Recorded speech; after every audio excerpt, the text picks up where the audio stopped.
Good morning, students. Welcome back to geometry. I hope you're grasping the area of these polygons. I ran across a comment from one student that was struggling with some of these problems, so I thought I might take a minute this morning and go over them with you. And I hope that it will help you in your exercises that you're doing. And if you do have problems, please let me know and I'll try to send you a explanation of how to do some of these problems that you might be having difficulty with. So don't hesitate to do that, and I can send you the file through Remind. But anyway, we've been talking about the area of a triangle, and you had a couple of problems, and you've been doing area of triangles for a good long time. But these are two unique kinds where you can find the area when you're not given the altitude, but you can find it easily, knowing that how we've learned to use the 30, 60, 90 right triangle in the equilateral triangle. And then you've got something new here, Heron's formula, which is not a difficult formula. It's just a few little things. There are a few little things that you need to know to figure it out, but that enables you to find the area of a triangle when you're only given the sides. And there is no altitude in the problem whatsoever. So let's look first at the 30, 60, 90. You're given in this problem only the perimeter, but you're also given that it's an equilateral triangle, and we know in that case all sides are the same length. So it's easy to find the distance or length rather of each side. So in this case, if your perimeter is 30 inches, then your side would be 10 in each case, and the base would be 10 inches. And be careful here that you notice the base is 10, which will be put into your formula.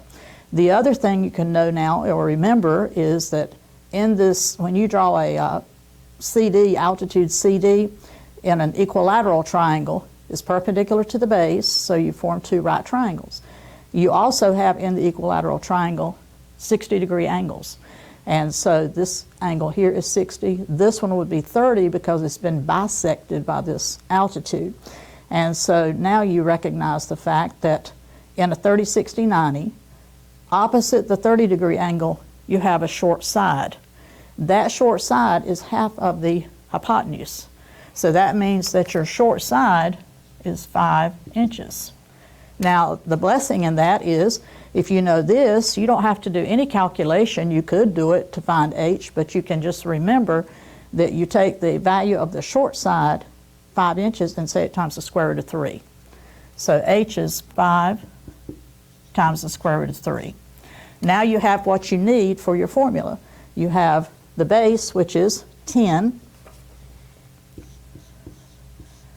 and you have the altitude, which is 5 square root of 3. And that gives you, well, you can cancel here, so it actually would be 25 times the square root of 3 as your area of your triangle, and that's in square inches. So that's the benefit of knowing the 30, 60, 90 properties, basically when you're only given the perimeter. So just try to practice over this and get more familiar with it. Now in Heron's formula, you are given any triangle and the lengths of the sides. And so I've given you a triangle with A, this side being 6, B being 8, and C being 10. And so in his formula, he came up with the fact that the perimeter, he calls it 2S, is equal to the sum of the sides. So in this formula, you notice you need just S, not 2S. So we're going to algebraically solve for S, which gives you A plus B plus C divided by 2, when you divided both sides by 2. And so when you fill in the values of the lengths of the sides, you get that S is 12. Now come over to your formula, and notice this is all multiplication outside the parentheses. You do the subtraction inside first.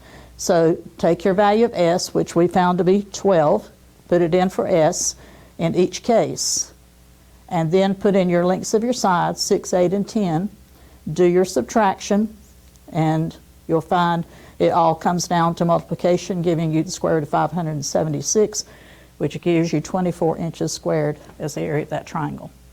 So I hope that makes that easier for you to work these few problems. You will have one on a quiz, I believe, and probably a test. So be sure you have this in your notes, how to solve these two types of problems for area of a triangle. And I hope you have a good day. Thank you.